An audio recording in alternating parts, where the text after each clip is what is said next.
So far, we've looked at the first 3 levels of the Grace-Based Blueprint. On the first level, we built a foundation that meets the inner needs of our kids on a regular basis. On the second level, we created a floor plan of freedom that helps them thrive.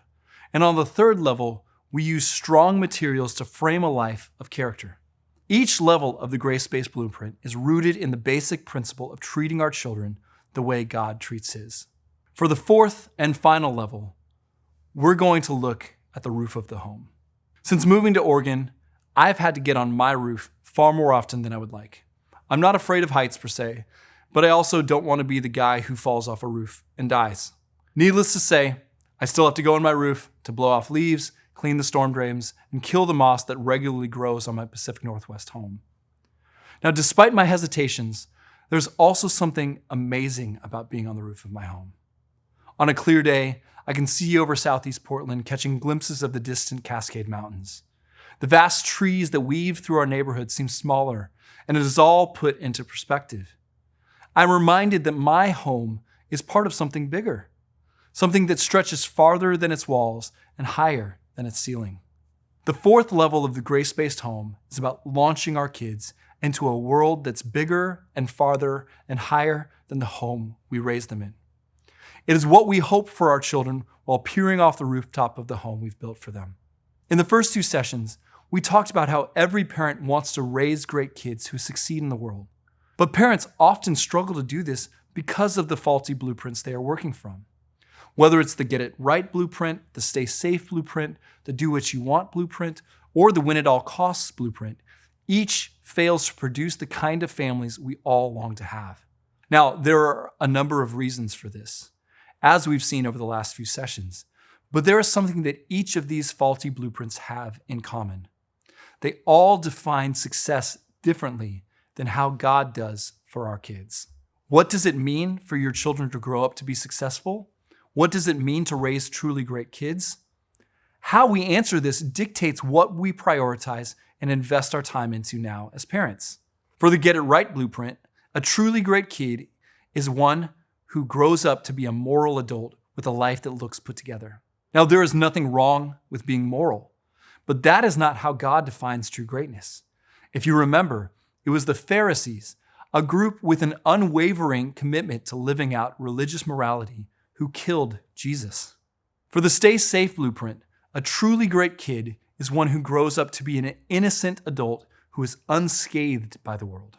This is also not how God defines true greatness. One of my favorite verses is in Ecclesiastes 1:18. For in much wisdom is much grief. He who increases knowledge increases sorrow. Children can't have a truly great life without struggle, grief, and pain. For the Do What You Want blueprint, a truly great kid is one who grows up to be a happy adult who has fully discovered himself or herself. Now, this might sound strange, but this is also not how God defines true greatness. Jesus promises that in this life there will be sorrow, and teaches us that if we want to gain our life, we must first lose it. For the Win at All Costs blueprint, a truly great kid is one who grows up to be a successful adult.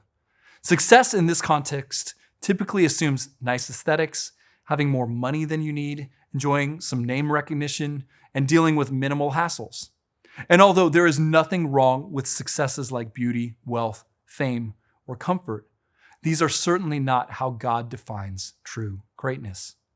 Every faulty blueprint misses what it means to be truly great and prioritizes the wrong things for raising children. This is an idea we are familiar with in other contexts. For example, the reason a company develops a vision statement is so it can prioritize what it does operationally to get there. In personal finances, if we know we want a certain amount for retirement or college or to save up for a summer vacation, that helps prioritize the ways we spend time and money now. This is true for parenting as well.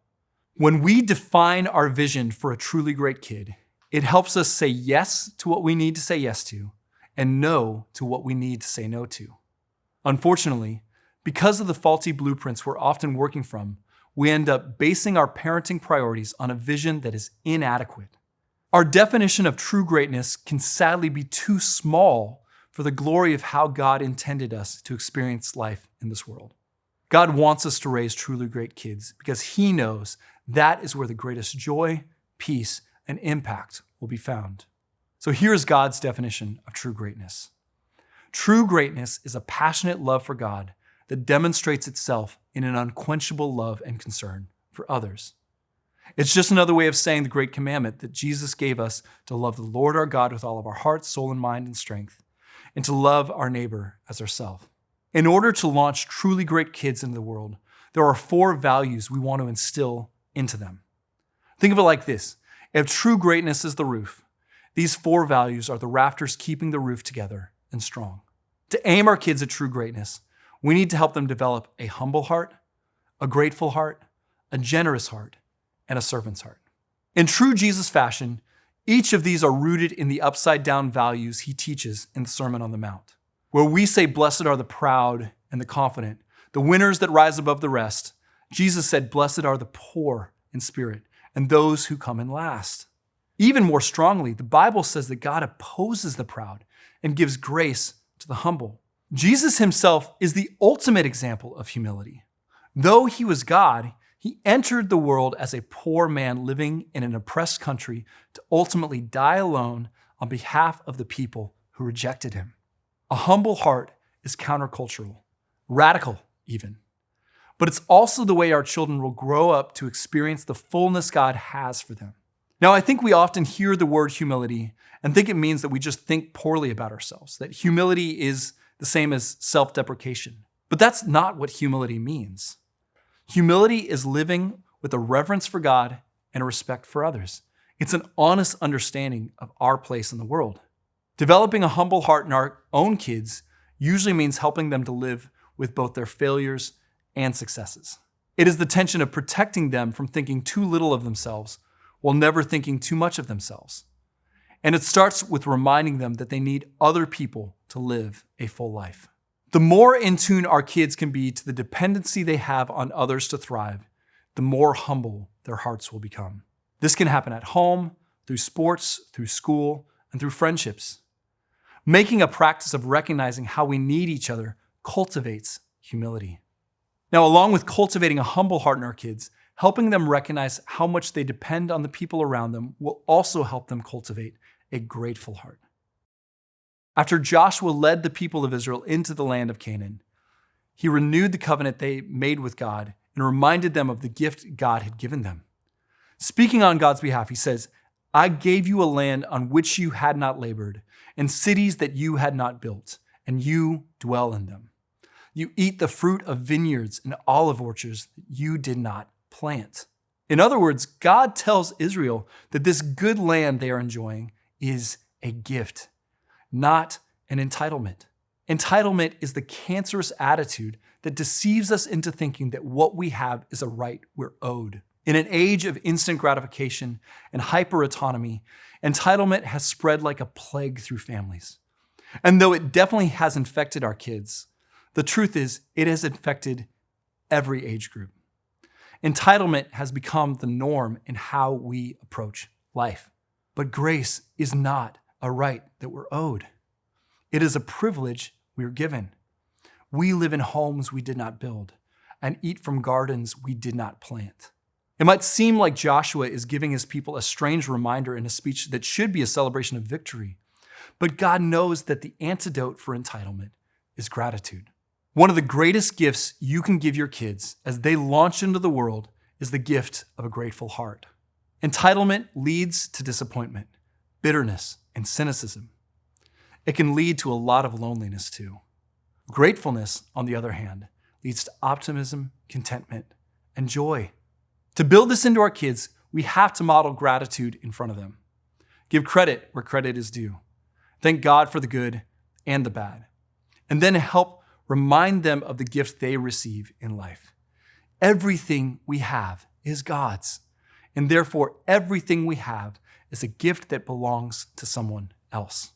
In the same way that humility helps cultivate gratitude, gratitude also helps cultivate a generous heart.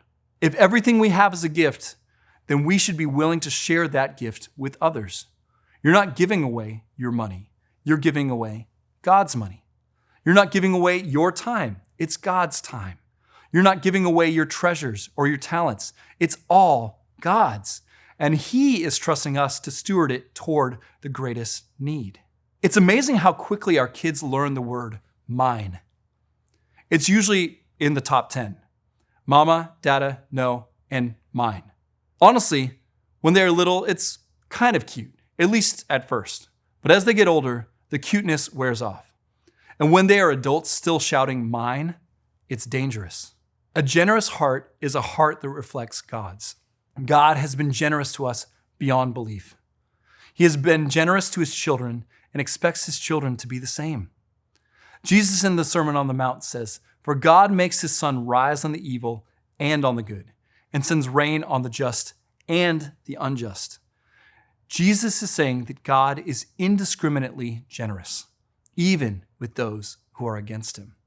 The other night, after returning from a family trip, my youngest daughter couldn't find her special baby doll, a doll she named Baby Carrie.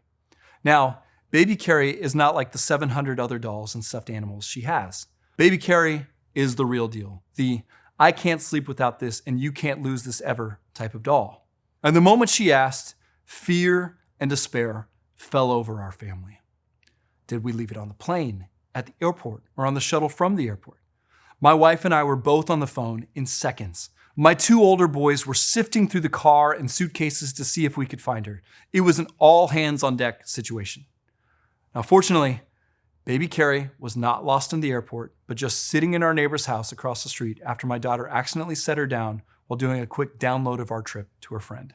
We retrieved Baby Carrie, and everything was right in the world. Now, I share this story because of something that happened during all of the chaos. My 8-year-old son was a no-show when it came to our panic-driven search for this doll. When he realized what happened, he searched through his room to recover his most treasured stuffy, a turtle named Turta, and gave it to his sister to hold. Turta is precious to my son and is not often shared. But when he saw his sister in fear, he decided it was more important to be generous than it was to hold on to what was his. It was a sweet parenting moment for my wife and me. A gentle reminder that there is hope in a world bent on mine. Now, all three of these hard attitudes, a humble heart, a grateful heart, and a generous heart, culminate in a servant's heart. In Mark 10, Jesus' disciples ask Jesus for special treatment in the kingdom He keeps telling them about. It's a ridiculous request if you know anything about Jesus. And Jesus' response shuts them down and points them to the heart of true greatness. In Mark 10:42-45, Jesus says, "You know that those who are considered rulers of the Gentiles lord it over them, and their great ones exercise authority over them. But it shall not be so among you. But whoever would be great among you must be your servant, and whoever would be first among you must be slave to all. For even the Son of Man came not to be served, but to serve, and to give His life as a ransom for many." Jesus, the one person in the world who could demand to be served and not be wrong, chose to serve and become the ransom for many. This is the key difference between the culture's understanding of greatness and Jesus' understanding of greatness. The world defines greatness by how much someone is served. Jesus, on the other hand, defines greatness by how much someone serves. With a little bit of forethought and intention, it is easy to find ways for your families to serve together. If you have multiple kids, you can even have them start by regularly needing to serve each other. Have them help each other with chores, hurt when their siblings hurt, and celebrate when something great happens in their sibling's life. Regardless of what your family looks like, there's always a way to use what you have to serve your community, show up for your neighbors, and build into your kids a servant's heart. Irenaeus, an early church father, is credited with the quote, "The glory of God is man fully alive." I think about this whenever I'm on the roof of my house and looking beyond my little world into the vast creation God has made. This is the kind of vision for family God has called us into. He wants His children to be fully alive because it is the best representation of His own glory as the Creator. When we aim our kids at things like morality, innocence, happiness, and success, we aim too low. God has something better in mind for our children. A true greatness that is found in living out the heart of God. When you take the time to reflect on this session, think about what you hope to see from the roof of your grace-based home. What good thing could God have in store for your kids? And what does that mean for what you are doing with them now? GraceBased is proud to offer our resources for free because of the generosity of people like you. To join in the work of transforming families, go to gracebased.com/give.